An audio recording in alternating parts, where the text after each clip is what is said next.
Right, we are back. It is, what day is it? It's the 11th of January, and I am here with Carlo, as always. How you doing, buddy? Pretty good. Yeah, start of a new year. I'm sure everything's going to be great.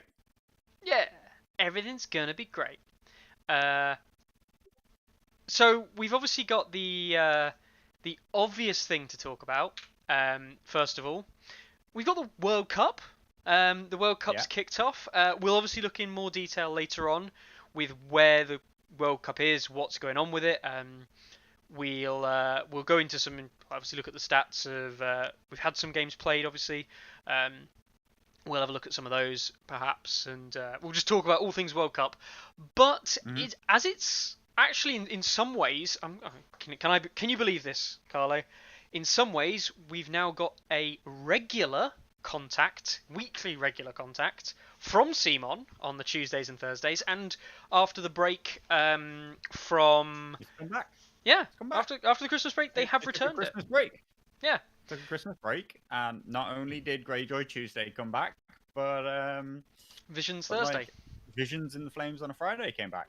I did not expect both to be back. Yeah, which is great. It's good that they're continuing it. It seems that they are aware that they need to keep the articles up. I think they're onto a bit of Mhm.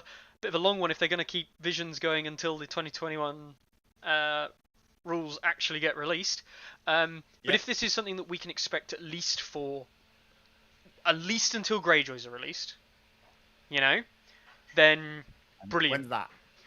I don't know, but as long as it keeps going, the last thing that we want is them to stop doing them in the run up, because then the hype dies.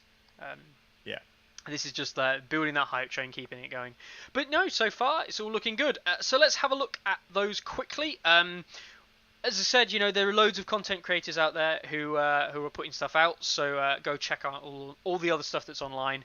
There's various reactions from the guild and 3 sales, all those kind of things. But of course, NCUs, not hmm something we have seen so far. We'd seen kind of like preambles of Aeron and things like that. Um, Roderick.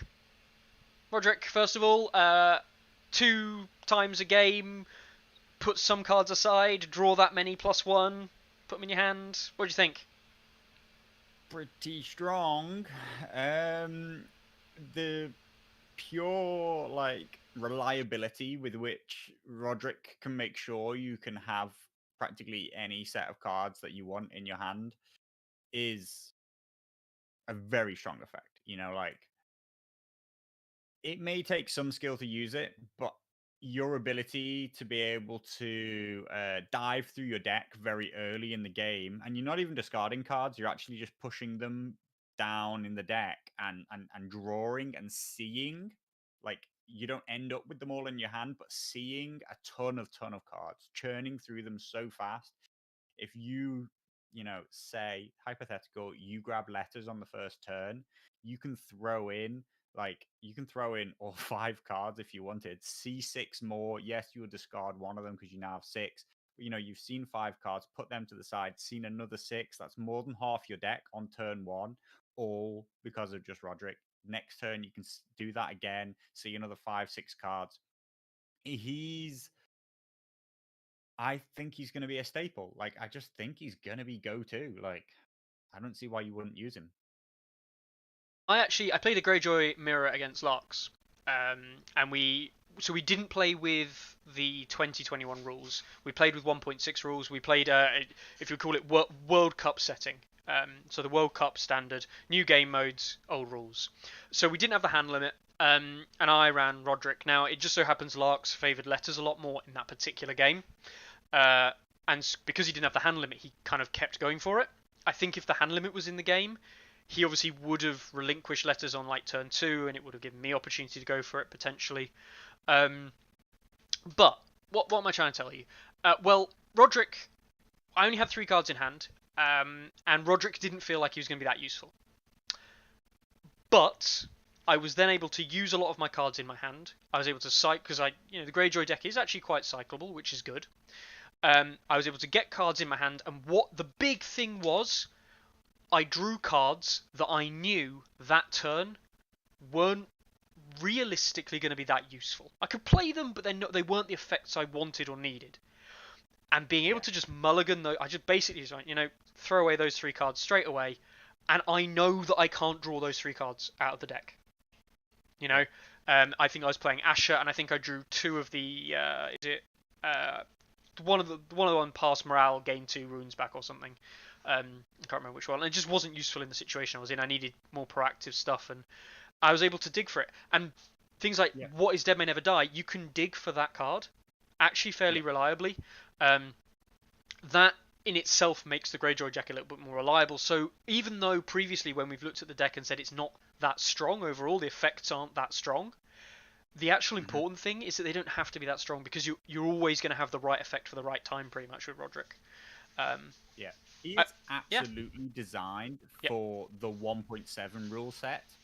In that there's a card limit, right? He's the most proactive way of drawing new cards without capping your hand limit. All those Bowen Marsh, even all the NCU commanders and stuff like that have replaced zone effects to draw a certain card by a certain commander. So awful, all those cards, they're going to be limited by this 5-card hand limit. And Roderick, if you have 5 cards and discard all 5 of them, you're going to draw back up to 6. But, in the large majority of cases, what he's doing is he's allowing you to draw a ton more cards without actually having to discard them. What you do is you put them to the side, and then you'll get them back later. So I think that he is powerful in the current state, and he's entirely designed to circumnavigate the new problems that the 5-card hand limit will create for some people. Yeah, definitely. And what Charles Cassier's said, I think it's the first time watching the show, by the way, welcome. But he says there, by turn 2, you can have reasonably reliably seen 11 cards of your deck, probably, which is over half of your deck. Which is great. Sure, you're not going to have all of them in hand, but the old thing that people used to complain about was that there were certain factions, say Night's Watch with Bowen Marsh, with Horn That Wakes the Sleeper, that you could have drawn 9 cards by your second turn. And people don't like that. Now, Greyjoys aren't going to have 9 cards in their hand. They're going to have 5, but they will have seen 11 if they take that letters and then use Roderick. And that is the same effect. Effectively, that is the same thing. Having cards and cycling them is almost the same as drawing. So he's very, very strong. I have to admit I wasn't as taken by him as I thought I might be when I actually played him. But so it wasn't the effect of necessarily having cards. It was the effect of being able to look for cards. I think that was the biggest takeaway I took from him. But strong NCU for 4. So here's the telling question, right? So we're talking about a specific game, which we try to avoid, but here's a telling question. So you and Larks, both very experienced players, you were playing a Greyjoy Mirror, correct? Yeah. Did you both field him? No. Do you think that you had the better NCU setup when you fielded him? Yes. And I'll come on to why that is, though, because we both... We'll discuss the others. We'll see what he did field and what you think the differences were. So next up on the list is Aeron Greyjoy. We already kind of knew Aeron from the spoilers. He was kind of already released. And this is a classic one of those subject to change kind of things, because Aeron was changed.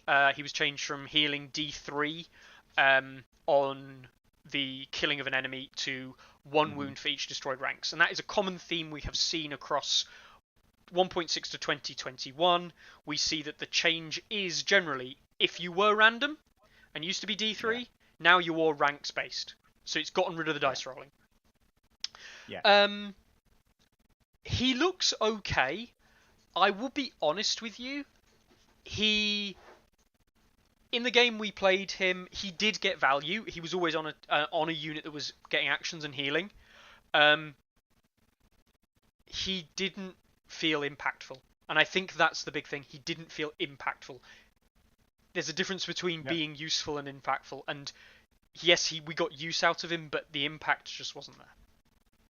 Yeah, when I look at him, I don't think Mhm. I would take him. I just think, okay, yeah, Yeah. yeah, Um, like that's yeah. where we're at with him. Yeah. Exactly. What would I do? What would he have to be for me to take him? I don't know. Like other things would have to be weaker, basically, because he's not bad, but I'm also not like great guy. Need him in my list. Yeah. He can do burst healing. I mean, he can do this. With a charge nowadays, it's with it being two actions. You can charge, as Gru says in chat. You heal one for the movement, then heal one for the actual attack action, which is Mhm. great. You've healed two, and it is before the action. So if you were two away or one away from a full rank, you can boost yourself up a rank potentially that way. Mhm. You then get the extra healing at the end if you manage to kill the enemy. You will get some Only for burst each healing of your there. destroyed ranks. So Yes, if you just put yourself up to full ranks, you're not going to get much. don't Um, doesn't double up. You don't get to double dip on that one. You know what I mean? Like yeah, either you used it to gain the ranks, or you used it for killing them with no ranks. yeah. Like, Now, interestingly, we both ran Aeron in our lists in that particular game we played. Um, Larks also picked Tycho. Now, I know Tycho hasn't been revealed in the new 2021 rule set, but we are saying using the World Cup kind of meta, the World Cup rulings for this. So he used 4-point Tycho as well. And the evaluation that both me and him discussed after the game, at the moment for 4 points, Tycho with the burst healing side of it yeah, is probably just as good, if not better, because you can get that healing when you need it, rather than yeah. getting this kind of like weird sustained healing that isn't necessarily going to do a lot if you don't do a lot. Exactly. You don't have a huge amount of control over Aeron Greyjoy's healing. Like, Mhm, I would say it's worse than Aemon's kind of trickle through, where mhm, where Aemon at least sort of controls when it happens. Aeron gets it from being aggressive, but you don't normally want healing to coincide with your aggression. Do you know what I mean? You want it mhm. to counter your opponent's aggression. Yeah, That's what Tycho does. That's what Aemon can do. Damper, he looks a bit sort of okay, but I don't quite see the fit myself. yeah. Again, I think that there's probably a time and a place, and I wouldn't rule him out. But as things stand, from what we know of mixing 1.6 with the new stuff, he just feels a little bit lackluster. But in 2021, with things like Tycho potentially changing, that might change. Now we move on to the last one, and now this one is the kind of thing that blew everyone's mind when it first got released. I think, aside from Roderick, and then looking at it a bit more detail, I don't know. Eric Ironmaker, um, pillage enabling, really good on paper. Can you guess what I'm going to say? I already know that you're going to say he's not as good as you think he is, but I go by paper.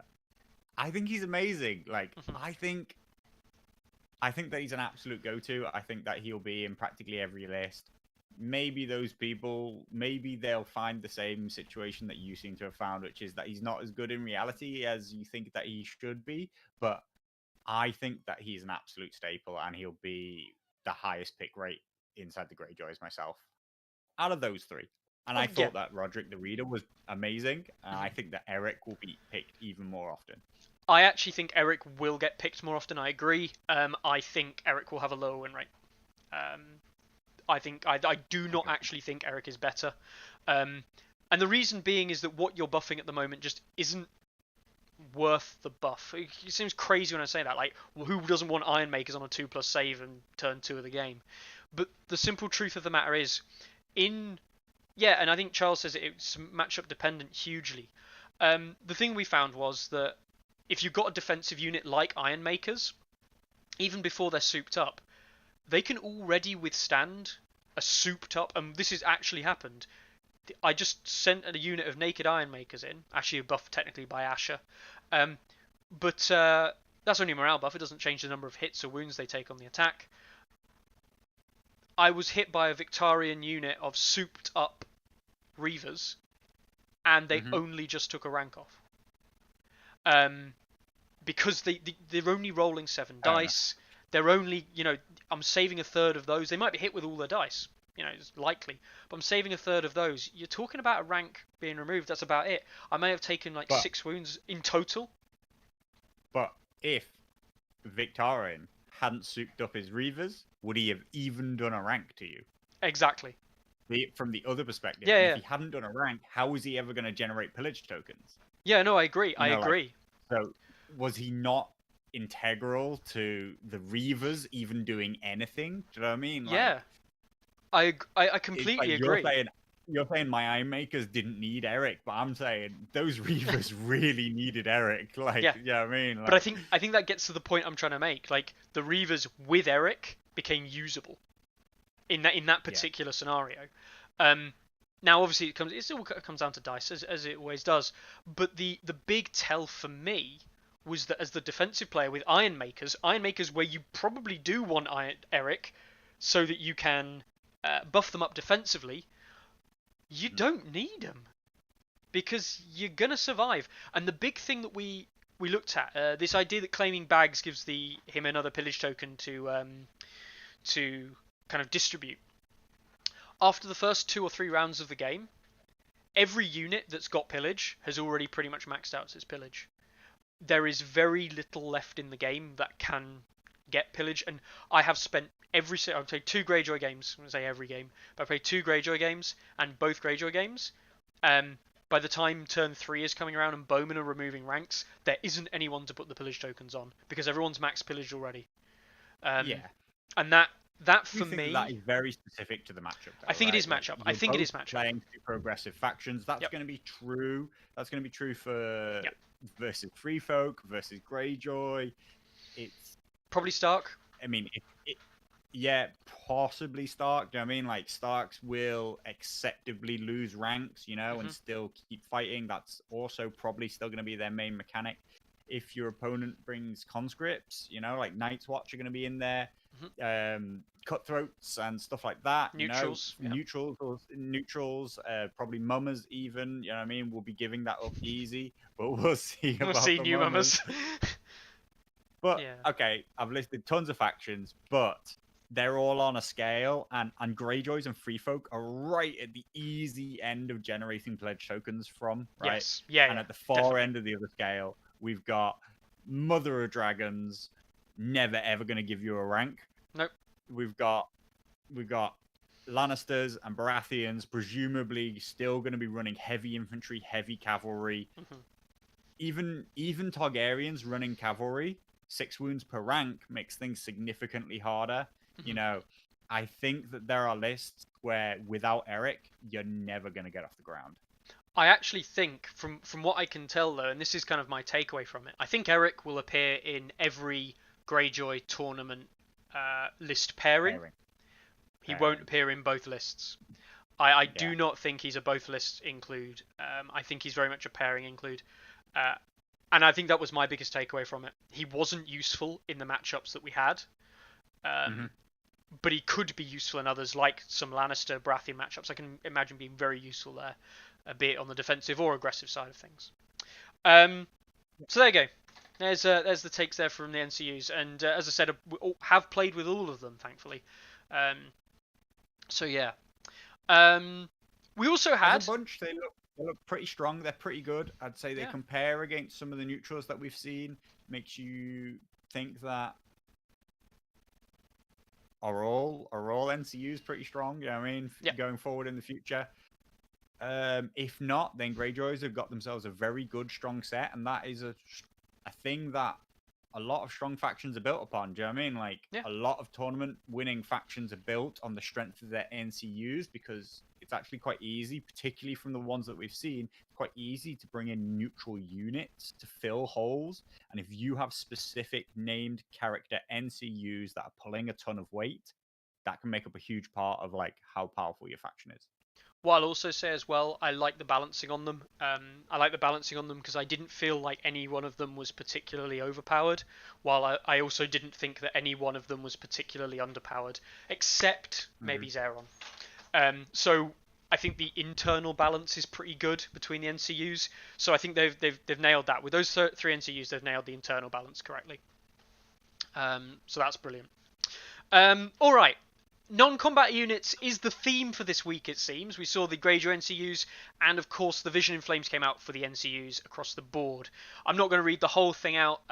We saw Roos and Howland though, and the big takeaway, guys, NCU commanders are disappearing. Carlo, this has been it's been a big thing on stats for a long time that NCU commanders are generally speaking just the best. Othel was the only one who seemed to buck the trend. Is that right?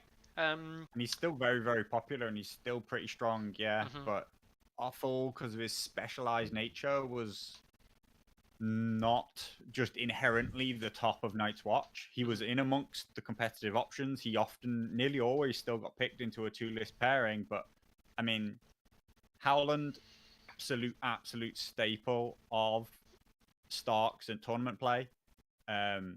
Whether or not he's stronger than Rob is a question, but that's like Rob is an outlier. Rob is by far, by nobody comes close to Rob in terms of how powerful an on-field commander is, right? High skill Tyrion, maybe at best, and that's. I mean, the stats say otherwise. Like, do you know what I mean? Like, exactly. Like the stats say that Tyrion tries, but he's not quite good enough. Yeah. Anyway, like it has been well known. Howland, absolute runaway winner for the Stark Mirror matchup. High Sparrow, significantly the strongest Lannister pick. Roos is actually a decent pick in a lot of factions. Othel's up there. Courtney Penrose solo carried Baratheons their first tournament win. Solo Gary, he was the carry for the Rose for the Renly side of the faction. And that's why I assumed that Queen of Marine would be carrying Targs right now, not that Mother of Dragons would be carrying Targs right now. But Queen of Marine's been, actually a bit in there, as we've talked about. Like, she just doesn't have any good Targaryen units to back her up. Dragons are not good at 9 points. So, that is what it is. But across the board, NCU commanders just were the power play. And that was where we were at. Past tense. 2021 sees the change for all NCU commanders to being put as on-field commanders. Now, they don't actually specifically rule out NCU commanders completely. And they don't actually, if you read the article carefully in their overall rhetoric, they don't actually rule out commanders of any other type. So solo commanders are a thing. So the reason I bring this about as a free folk player, something like Mag the Mighty or 1-1 for giant commanders are still options. And I think, let's be honest, I think that is not necessarily unlikely. It would be, I think, a bit of a travesty to not have the King of the Giants in the game. And it won't be the only one. There will probably be other solos. People have been asking for a long time. They have. So yeah, I think it's a good thing. Yeah. It's definitely been a good thing for balance. There have been a lot of people saying for lore reasons and things, it seems more appropriate or less appropriate. And that comes down to not really the mechanics of the game, but how people think the particular characters fit with the mechanics. For example, someone like High Sparrow, it doesn't make sense for him to be an on-field commander, and ruling from the back lines, if you will, makes more sense. But then, arguably, is he really a commander? He should have always just been an NCU. So, lore approach versus game approach. There has to be a certain suspension of disbelief in every case. Like, it's all a bit odd in those kind of terms, particularly, like they might feel shoehorned into putting these characters onto the battlefield, whereas they never intended to, because they thought, oh, well, that's a perfect NCU. And also it's a very, the High Sparrow being a very obvious case of this. He's a perfect NCU, a non-combat based character, and then they're like, he's a perfect commander because he's the leader of a faith-based army, a faith militant style army. He should be the commander of that. He then becomes a commander, and now they feel forced to putting all commanders on the battlefield. So they've now created a circle by which they have to put the High Sparrow on the battlefield, but they never intended to, never wanted to. Could be, the situation. I'm not saying they've created this situation for themselves and they hate it. I'm just saying it is odd that he appears. You wouldn't really expect him to be there on the front lines getting his hands dirty, but it's not out of the question either. Yeah. R6 Rockets, a name I've not seen before. So yeah, welcome to your first Tourney Ground, as far as I'm aware. He's saying he used to like having the choice to sacrifice an on-field presence, and I think that is actually somewhat true as well. And this is actually going back to a discussion previously with all commanders now moving to on-field commanders, as far as we are aware. Then what this does mean is that things like, we've already talked about him, but new Vargo Hote, suddenly will always see value on the field, because you can guarantee that your opponent will be bringing an attachment because they've got their commander. Also, all of those game modes that give you benefits to having commanders on the game field, suddenly that benefit is now more relevant because there's no longer the gambit, if you will, of not getting the advantage because of an NCU. So all of that's going to come into play. Definitely. It's interesting because in a lot of ways, it's good, it's better to have more player choice, right? To be able to allow players that choice to sacrifice this on-field presence and then like their initial thoughts seem to be, okay, well, we'll promote people to use on-field commanders by giving bonus victory points in nearly all game modes, right? But it seems to me more like they've eventually gone, okay, we give up, we can't balance it, right? Because it's hard to balance. It's very hard to balance. It is hard. It is hard to balance. It's very hard to balance because they've decided that that commanders don't cost points. So then that there's a disparity in the value of them means that you can't assign them points values. But the thing you have to think about is you may have felt like you had a choice, but if in more like reality, if in tournament play, it was an illusion of choice because the right choice is to take the NCU commander, and you had this illusion that you had a choice between these 10 different commanders, whereas actually there was a right answer and it was one of the 10, then you actually didn't have a choice. So if they actually give us more choice, by choice, I don't mean like I want to play this. I mean, I can play this and not be penalized, and I can play this and still have as much chance to win as everybody else. Then we actually end up with more choice. Like, it looks like we've lost the choice, but we might have actually gained one. Yes. Yeah. Possible. That's all I'm saying. Just internally balancing them with each faction to make them not be an auto pick almost. Yeah. So yeah, auto picks aren't choices. Yeah, unfortunately, not in competitive anyway. Choice. We look at tournaments. Yeah, not in yeah. So I think it's good. Now we could actually look at the commanders themselves. They showed us Roos and Howland in this case. Roos changing to a 4-point NCU and Howland to a 5-point NCU. 5-point Howland is not actually exactly the same as he was. He's basically the same. But he also means that the unit treats all terrain as having hindering and rough as well. Although it doesn't actually. Yeah, I'm not gonna. There was a debate about what this meant, but yeah. They might change his cards. They might do other things. But point is just look at the pure ramifications of that, right? He barely changed, and he now costs 5 points. Just for the NCU. That's why he was so powerful before. His effect is worth nearly 5 points. You couldn't say that about almost any on-field commander in the entire game. That attachment that they gave you was not worth 5 points.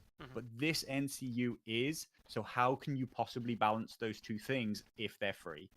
Is the issue. And so he has to not be a free commander anymore, or NCU commanders have to cost points. And they've gone the route of he's not a commander anymore. Yes. Now we also see his on-field ability. He offers the affiliation Cranagman, which is probably not a surprise to anybody and a good thing, in my opinion. And the worst thing we've seen so far, to be honest, everyone's nightmare. We called it at the time. Go back and Tourney Ground, and you can recall us saying this. If Howland keeps his -1 in any way, shape, or form, and mummers exist.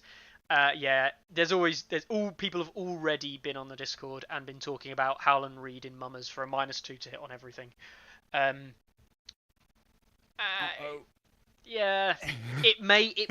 People make the comment where it doesn't buff morale, and you can just morale bomb mummers, which is very true. You can, um, but Can't.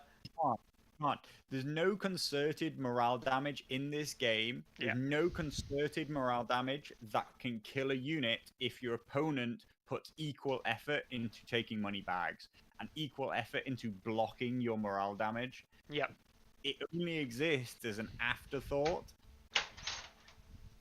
at least currently, unless Lannisters get some absolute like ranged nuke of morale, unless Lannisters can just force through more than D3 wounds from tests that come from nowhere. hmm You don't kill 12 wound units without combat being seen unless your opponent doesn't care about them and just lets them die. yeah, yeah. That's true. That is very true. We will see, obviously, as time goes on. But Roos is a good example of that. Doing panic checks and the intimidating presence, something that I've always thought was something that should have been in the game anyway. But -1 to morale tests and +1 wound if they fail panic tests engaged with his unit. So like a kind of like more modern version of cut them down, really, like a 2021 version of a similar rule. So yeah, we'll obviously see where those cards go. Howland Reed's cards have all remained the same in terms of name. They might be rebalanced in terms of what they do, but the names are the same. Roos's have changed. He's got a Flayed Man Has No Secrets and Fear Keeps a Man Alive, but he has a new card called Whispered Threats. So we'll see what that does in time. So yeah, it's going to be interesting. It's going to be interesting. Mark obviously says there in chat it'll be interesting to see if there's any hard shut off and how that would impact certain things like Howland combos. Yeah. Yeah, I mean, with Walder changing, it seems like they're moving away from it. My guess is that Tywin will lose it. Tywin NCU isn't just gonna blank everything about a unit anymore. Mm-hmm. We will see whether or not we have discussed about the fact that hard control is a factional thing and that Lannisters could possibly keep it, but I wouldn't expect it to be across the board. I would expect lots of factions out there to really struggle with that Mummer Howland combo, especially doubly, triply, quadruply so if everything moves to this 4 up to hit. Oh yeah. 4 up to hit with -2 is huge. That's 1 in 6 hits. So we'll see where that goes. We'll obviously see where it goes. We're obviously seeing a very small snapshot there, and we don't even see the commander cards really, so it's really hard to evaluate them where they're at. But that's what you can see from attachments, and I believe that this week we're probably going to see attachments going into more detail. It seems to be the theme, as kind of like hinted at in one of the podcasts they do. That they're going to talk about attachments this week potentially, which could be true for both Greyjoy and of course the Visions in the Flames, because we haven't really seen, apart from the generic ones, we haven't actually seen the hero attachments from Hero Box 1. Reaver Captain and the War Swan. Yeah. So seeing those for Greyjoys will be good, and of course seeing all of the kind of like new concepts of where they're going with attachments will be good as well. Okay then, so on to World Cup. Now, we've had a couple of games played in both the EU and the NA regionals. We'll obviously discuss those. We also saw a stream. Three Sails streamed what I think was the first game of the tournament, which was between Furioku, aka Masara, and his opponent Rossi. It's an EU game. Yeah, it was spicy. Pair of EU masters, pair of masters right there. So big start. Even when I looked at the matchups, I thought that's an interesting game. And they played it straight away. Off the top of my head. I didn't watch the game, but a Stark Mirror matchup, correct? Yes. I did watch the game. Majority of the game in and out. It was a long one. It was a long game, a long Stark Mirror. And we'll have a look at the results in a minute. I don't know if anything... well, I do know what happened, but we'll see. But yeah, so first thing, EU versus NA. We'll have a look at the stats for EU first, just because it was the first one I clicked on. So the EU event, 34 players, and I believe the average came out to be 1547, which is pretty good. I'm led to believe, right? Very high, yeah, very high, very strong for an event of this size. Yeah, like nothing to say other than that's the only event that's ever been higher than this was the TTS Masters. Mhm. You know, even talking about like the French Masters, lower quality and less players than this in terms of average player ranking. You know, other Masters events, other events that were small but only had like very, very strong players, Mhm. lower than this 1547 average. The EU across international games as a general rule have done very, very well, and EU as a whole region just has a lot of strong players. Yeah. Yeah, definitely. You look at the majority of the players that it's not just the players who are strongest, but actually the players who just submit more games. The majority of them are European. Not all of them, of course, but the majority are, which is great for the EU scene. Um, I can see you're reading chat. Yeah. Yeah. So it does say intermediate. Yes, it does say intermediate. Intermediate is maybe I should rechange it. Maybe I should change the categorizations. Intermediate is anything 1500 to 1600, I believe. There's only ever been one event which wasn't which was higher than 1600. 1547 is as close as we've got. Maybe I was optimistic with those categorizations. Anything I mean anything more than like 1520 is actually really quite strong. Mm-hmm. Yeah, for an average, definitely. Okay, so let us have a little look at the. We'll look at the faction breakdown. The obvious thing we came out last week, or not last week, came out on Friday. If you're a frequenter in the Northern Realms Discord, the breakdown: 35% Starks. This is not a huge surprise for those of us who've watched tournaments in 1.6 before. 35% Starks is something we've seen. Yeah. I have to jump in and talk to the chat for 1 second. Go on. Charles, you'll actually be very disappointed in a minute if you think that EU and NA are both classified as intermediate. Because unfortunately, NA is actually classified as novice. Yeah. We'll get onto that in a second. Yeah, I mean, you've walked into that one and called a bit of trash talking. So yeah, their classification is actually below 1500, below beginner standard. Definitely. Well, we'll look at it in a second. We will look at that in a second. Yeah. But yeah, Starks, 35%, not a surprise. I think the biggest surprise for both myself and you, Carlo. Carlo obviously has access as the admin of the tournament. He can see the stats as they're coming in, people's factions. He also obviously mode the site, so he can always look at these things if he wants to. A complete and utter lack of Mother of Dragons. There's only one player who bought Targs, and they brought one. Yeah. Well, obviously Mother of Dragons they brought them. But this fear, Mother of Dragons. This fear of dragons that we've seen from all of the Discord, from loads of players, and people have been like, I don't want to play because I'm going to have to play against dragons. Yeah. Well, you were wrong. You're probably not. So yeah, it's a pretty big. I think that's a surprise, really. They literally took the internet by storm. You might say they lit the Discord scene and the TTS scene on fire. Nice pun. I know, right? But they just haven't turned up. What do you think about not that? in the EU. EU has just like pivoted back to its staple. EU has always been so strong on Starks. Mm-hmm. The strength of Starks being winners of Masters of Westeros, top like 5 of the top 7 positions, generally outside of like a few Canadian players, generally speaking, they've always been the people who have been dominating the scene with Starks. Mm-hmm. It's no surprise that they're so powerful. I did think that we would not see such a Lannister and Baratheon entry, and instead would see significant numbers of Mothers of Dragons in their place.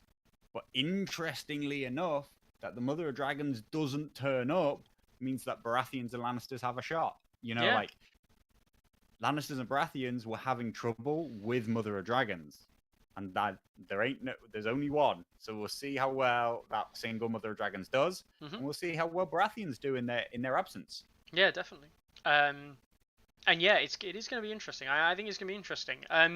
Baratheons and Lannisters are two very popular faction pickups in the EU as well.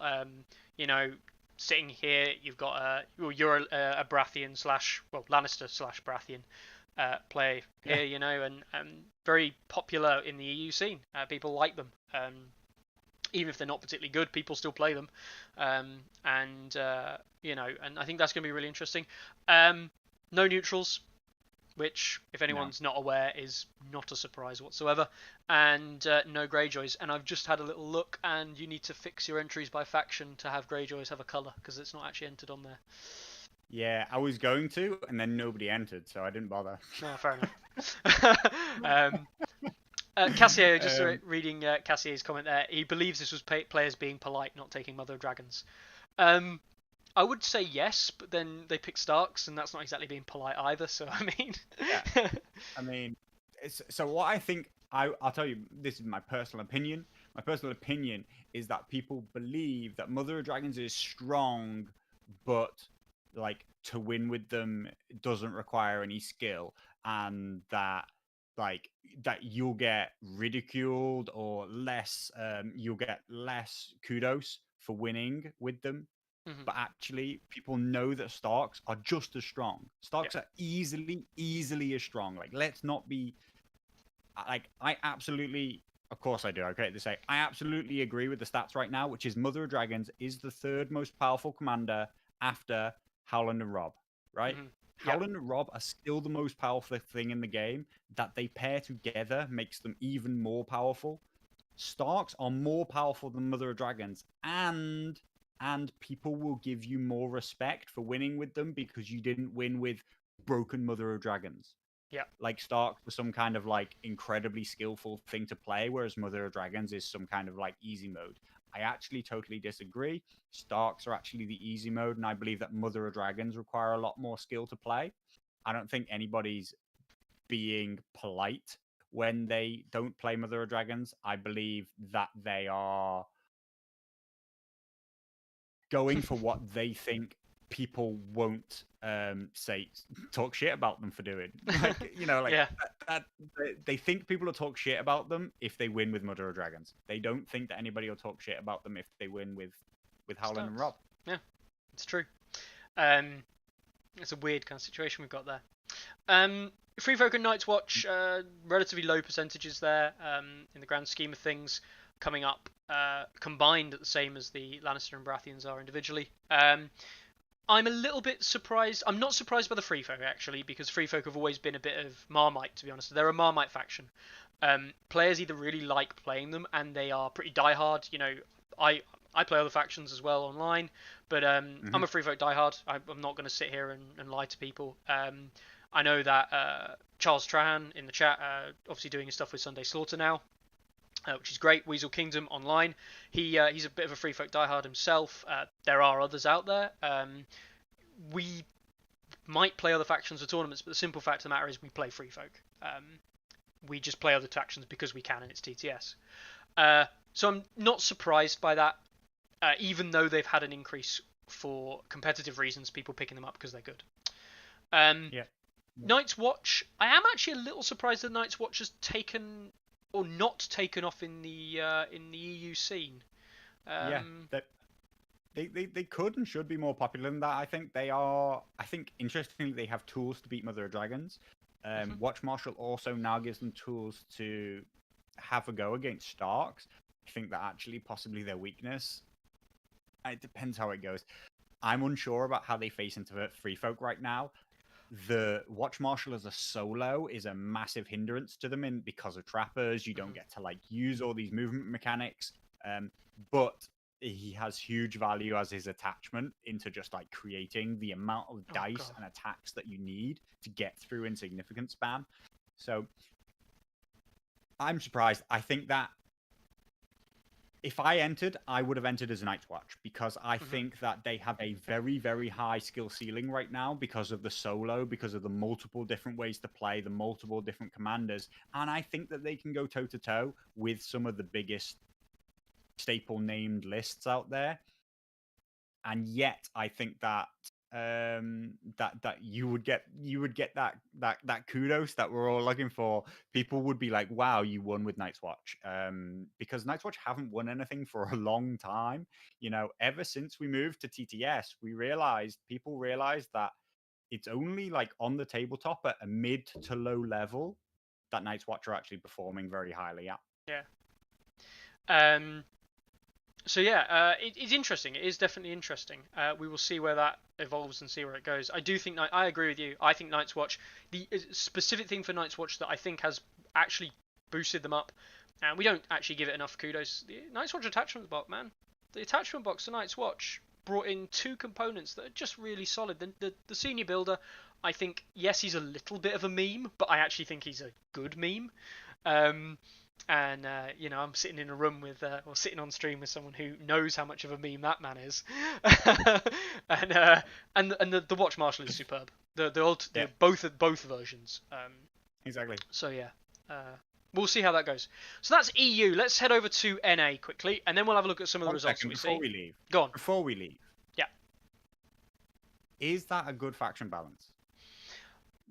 It's not like good, but it's not bad. it's I not, don't is it? think it's bad. It's not as bad as we've seen Okay, other it's no worse events. than it used to be. Yes. But like, we Yeah. can't say that many Starks is good. Like, that Mhm. many Starks isn't good for the game. Mhm. Um, we will see. We'll see. it is what it is. But Yeah. the non-existence of neutrals in a 34-player event is damning. Yeah. And that number of Starks is also damning. We'll see what the actual results come out to be, but I will not be surprised if at least 4 to even 5 of the EU qualifiers are Starks. Could even be 6. And I think that will say Starks are still our problem. Yeah. Yeah. I think yeah, it's a big takeaway. And I know that Winter is coming, a guy from the UK, who has been a big neutral player. Sorry, consistent neutral entry to most stuff. In the UK, he's kind of entering his first lot of tournaments now, and he actually chose not to go as neutrals purely because he genuinely, even though he thinks he's got some good builds and he can beat factions like this, he just doesn't think there's the consistency there to do it. Yeah. So I mean, look, I've piloted 3 different factions to tournament wins. Never in a million years has neutral crossed my mind as something that I could win with. I'll When I look at the competitive landscape, I don't say, "Oh yeah, I could win with that." I just say, "How do you ever win a game with those options?" I'm gonna see if I can find it in our chat briefly, but I distinctly remember that because I was originally going to enter neutrals to the World Cup as a little bit of a meme, and I remember I said oh I've made my decision. I'm not entering neutrals that aren't Bolton because they're just bad. And Carlo's simple response was yes, frowny face. No, there is no way of packaging that other than yeah, they're just bad, which sucks because I think. But I mean, mummers. I know. Mummers are on the way. I know, right? The thing is, I like them because they're such flavorful faction. Actually, the neutrals, like the Mummers or the Stormcrows and things like that, making these very themed lists seems fun. The problem is they're just not good, which is a shame. Anyway, NA. So, NA region, we see 30 players. So we see 64 players across the 2 events. A little bit of a shame we didn't get a 32 and a 32. Would have made things a little bit easier. But I almost asked. So obviously the Australia regional, it didn't have enough players to be a regional on its own. Some of the Australian players were moved into each of the regions. I almost at the last minute asked some Australians to move events, but they'd already, it's best for their time for when they're up in the day and when they want to play the game that they want to play with EU time zones. So that's, I wasn't going to do it just for a 32-32 split, and like it's not an issue because we're talking No. about Swiss draw and we're talking about 8 players qualifying from each. Yeah. It was almost 9 from Euros because of the higher average player and 34 versus 30. It would have all worked out a lot better, that maths, if there'd been more regionals. We could have worked out the qualifying spots much better. But with only 2 regionals, it ended up as 8 and 8. So Yeah. it is what it is. It's, and I look at that and I think, that's fair enough, to be honest. Yeah. Even if there is a difference, I think that's fair enough. Also, it would have created, if it weren't 8 and 8, then when we moved to the knockout round, it just would have been 2 people from the same region, then just playing knockout against each other. So as 8 and 8, we'll go head to head, EU versus NA, 8 different games, and we'll see what happens there. Round 1 of the finals is going to be brutal for one of the maybe not, but it might be really brutal for one of the regions. Yeah. We'll see how that goes. So, the stats, as Charles has pointed out in chat, 1497 average player ranking, exactly 50 average lower, which doesn't sound like a lot, but it is a little bit more than you'd think. Now, there are some players in the EU region which it is worth mentioning, players like Larks, who are 80. Single-handedly drag that average up. Yeah, they single-handedly do. 1900 rating. When I beat him the other day, he was really sad. Oh yeah, did you, Mickey? Did you beat him? No, the reason I say it, he was really sad because he said, those 40 points that I just lost they're gonna take me like 5, 10, 20 games to regain. So absolutely, that's what he was sad about. It was the fact that to maintain that kind of ranking, you have to maintain at about an 80-90% win rate. Yeah, and he does. He generally does across the board. Yeah. We see the faction split though. The faction split is, I dare say this, more balanced. Yeah. But more balanced in a very bizarre way. It's quite different. Yeah. But I do believe it is better. Like, for a start, that Stark chunk is a lot smaller. That's a lot better. We have a neutral player. That's brilliant. Yes. Yeah. At least there's some representation there. Targ's got an acceptable wedge. Like, it's not MOD just like absolutely taking over things. You would like that neutral to be a little bit bigger. You'd like there to be some Greyjoys in there. But, that's a bit much to expect considering they've only just been released. But when they come along, you would like Greyjoys and neutrals to take a chunk away from that Night's Watch and Stark entries. Yeah. To Weasel, no, the score isn't live. The score is recorded as people sign up. Mm-hmm. So that has always been the average rating of the players. That doesn't go up and down. Yeah. So yeah, the 27% from Stark and Night's Watch. Now Starks we won't comment too much on because we saw the massive section of the EU wedge there. But Night's Watch, we just spoke about, much stronger in the NA region. Now, I've got a theory here, and I've got a theory that stems back to the last event that was run in the NA region. One of the last events that was run in the NA region was an event where I think was it Lord Commander Bob and Brett made the final, and they both had Night's Watch lists. Is what we were talking about the other week. And I genuinely think that has had an impact on some of the NA meta. I genuinely believe people looked at it and said, you know what? In NA, Night's Watch can do well. And actually, the stats have proved that. In NA, Night's Watch do well, especially with the new components. I think that I don't know if they are the strongest, but I think they're a contender like we suggested. And I think that Night's Watch kind of wedge actually does somewhat represent the kind of like NA scene a little bit. Night's Watch have always been popular in NA. Yes.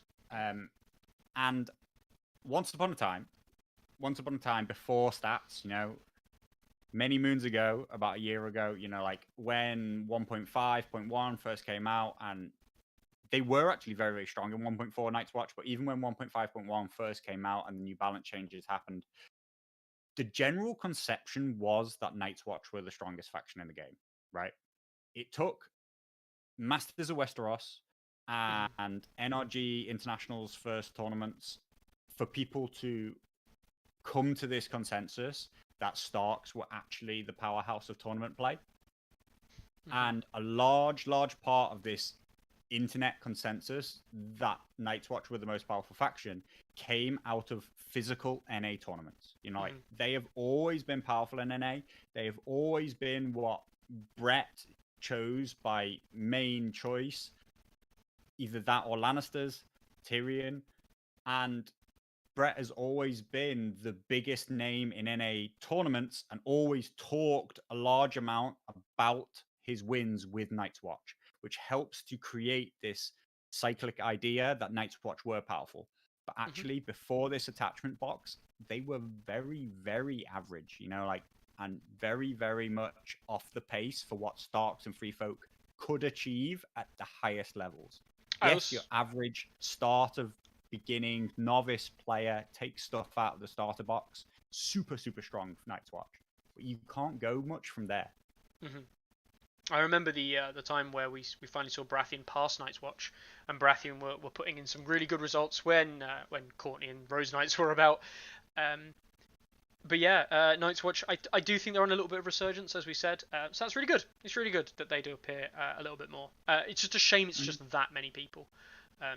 Yeah. You know, if and Weasel says that, you know, like Night's Watch are easier to pilot. Actually, the interesting thing and the thing I really like about Night's Watch right now is I actually think that they're a very skilled piloted faction right now.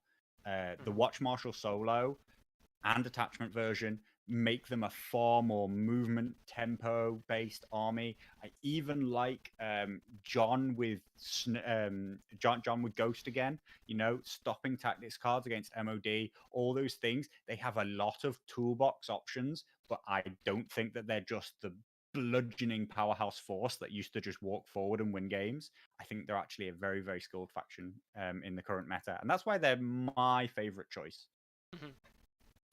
Interesting. So we see that there. Now we'll have a look at some of the results that have come through. Why not? We can do. There's only one NA game played, and we'll look at the EU one in a second.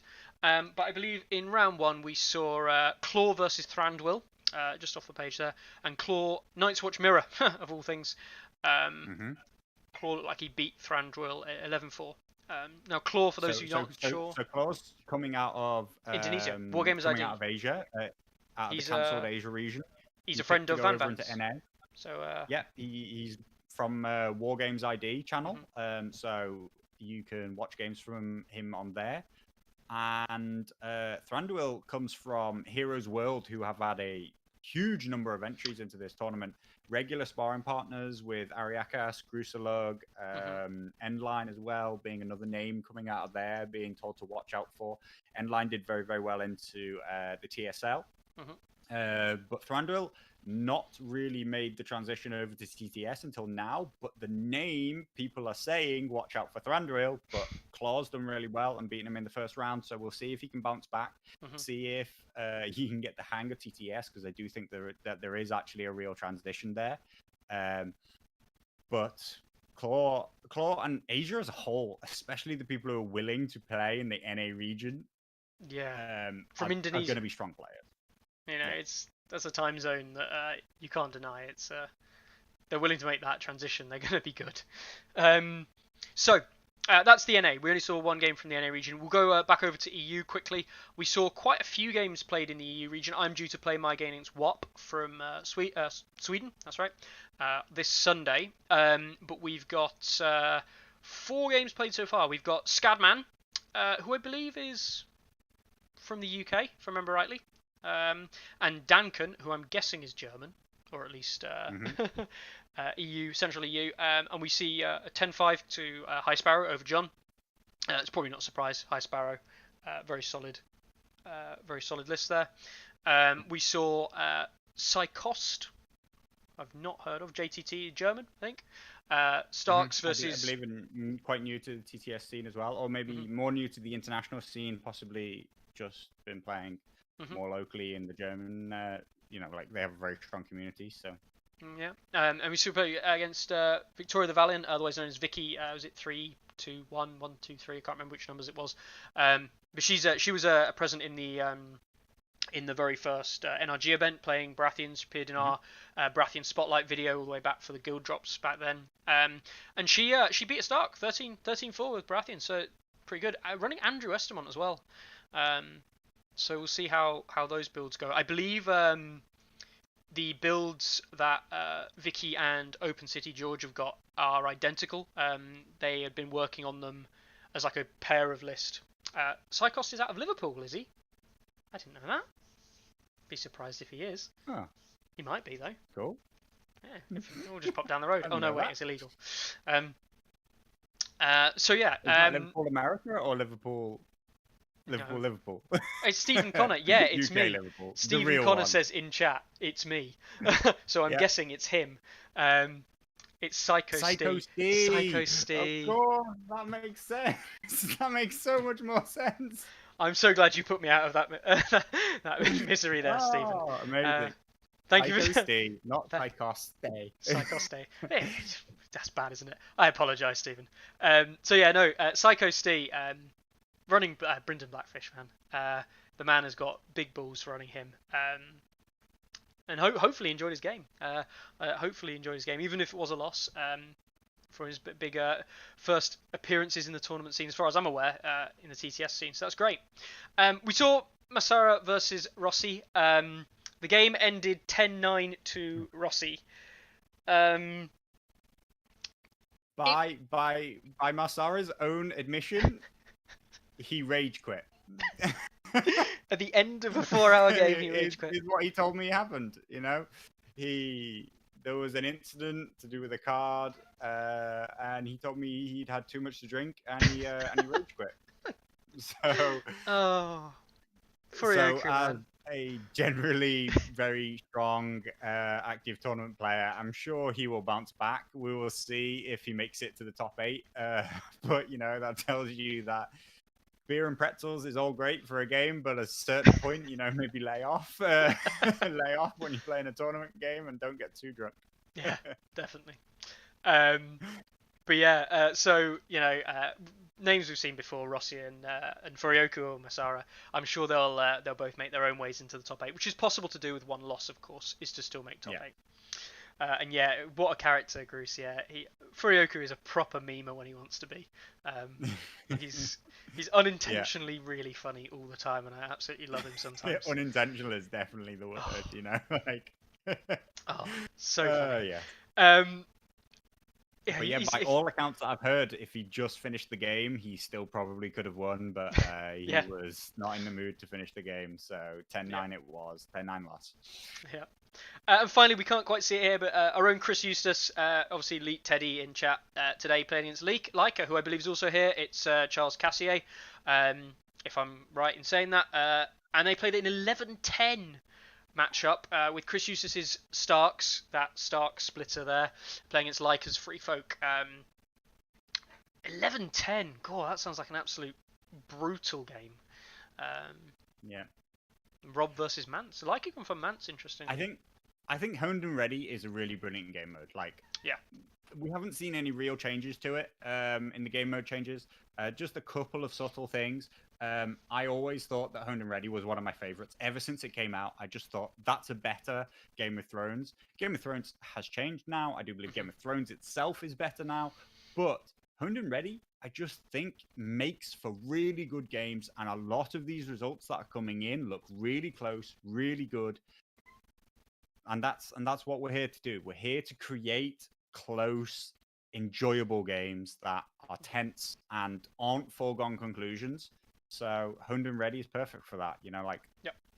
I'm almost sad that it came up first because you know it can be a great decider game.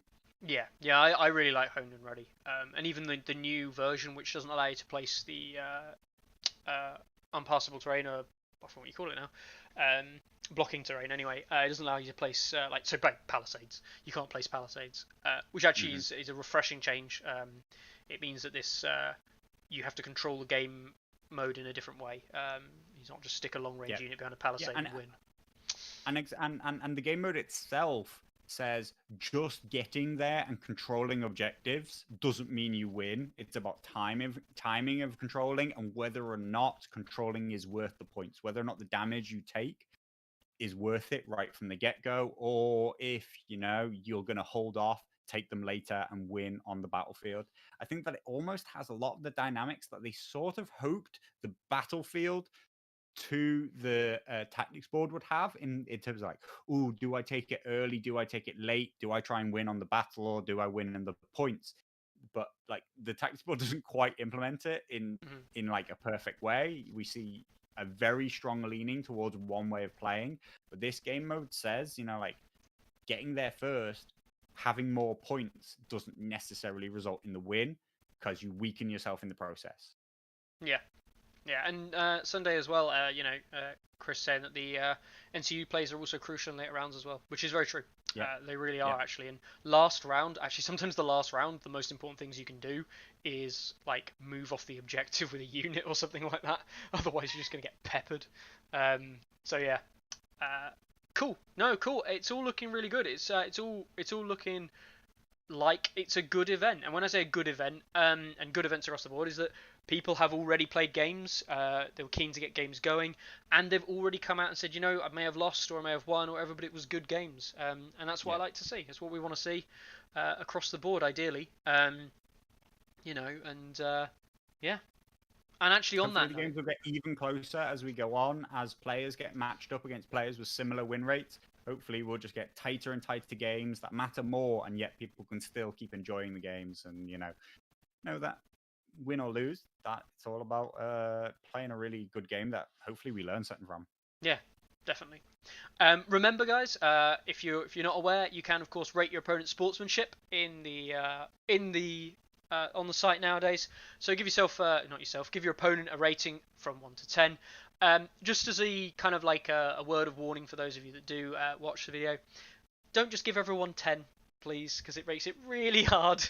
I'll tell you, actually, I didn't really tell anybody because I couldn't be bothered. I didn't think people would be interested. I actually implemented a ton of maths, which now normalizes all the points that you give out. Oh, right, so okay. So it's it's kind of be asked to explain it. If you give everybody a 10, it's no different to if you gave everybody a 1. Because if you give everybody the same score, it just says, okay, that's the score you normally give, so it's just the same normal score, right? Actually, what it wants to do is it compares the score that you give to the average score that you normally give, and that's how it rates your opponent.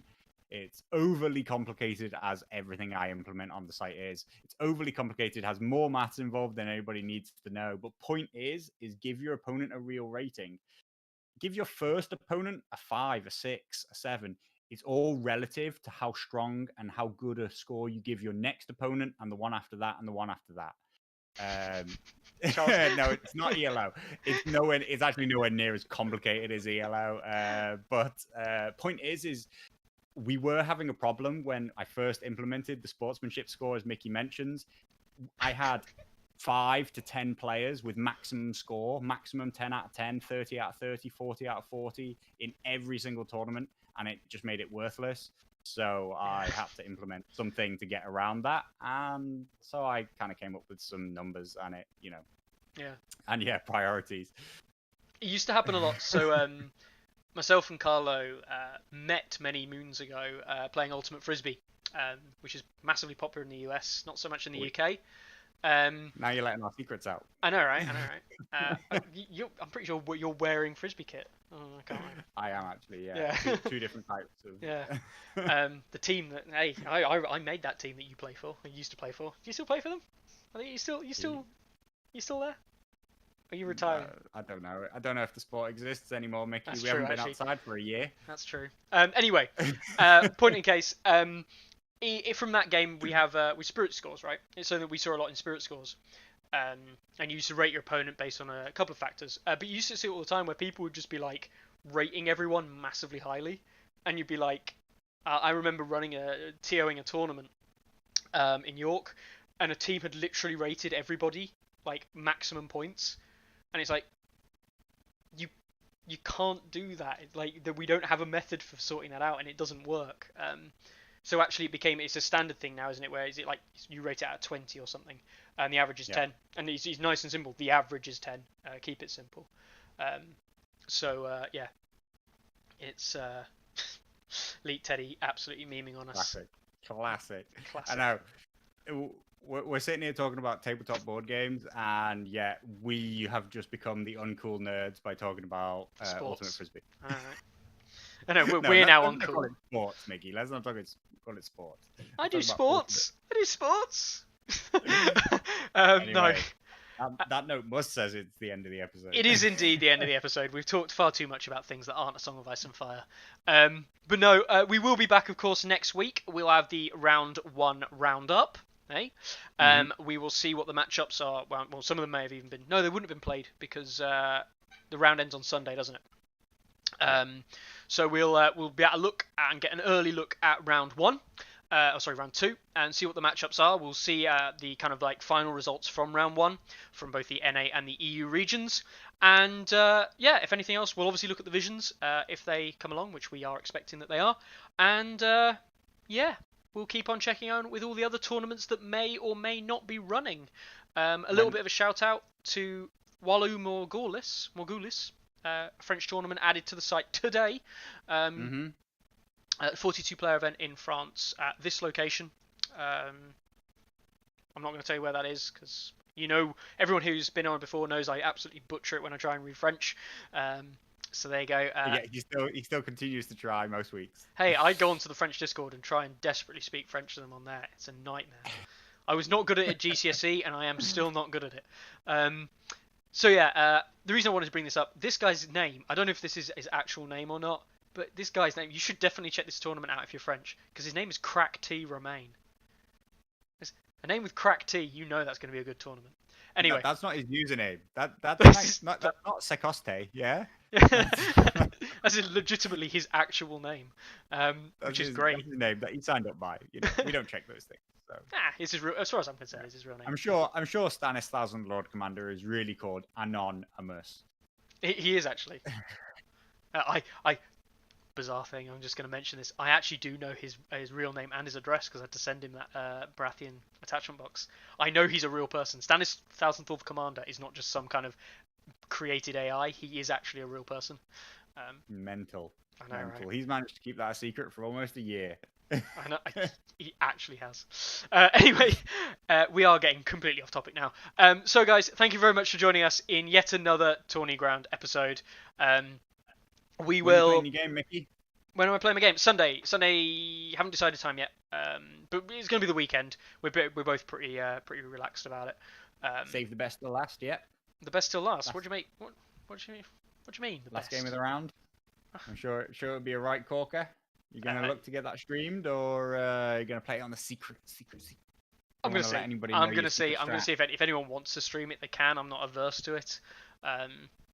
Well, there you go. I'm not fussed about being on streamer, chat, but Mickey's looking for a streamer. That's not what I said. Mickey's the one who does all the really technical stream stuff, which never goes wrong at all. So I'm not going to be streaming it. Yeah, it never goes wrong. Actually, interestingly, talking about streaming, we are looking at trying to bring some new stuff to the streams to make them a bit more immersive.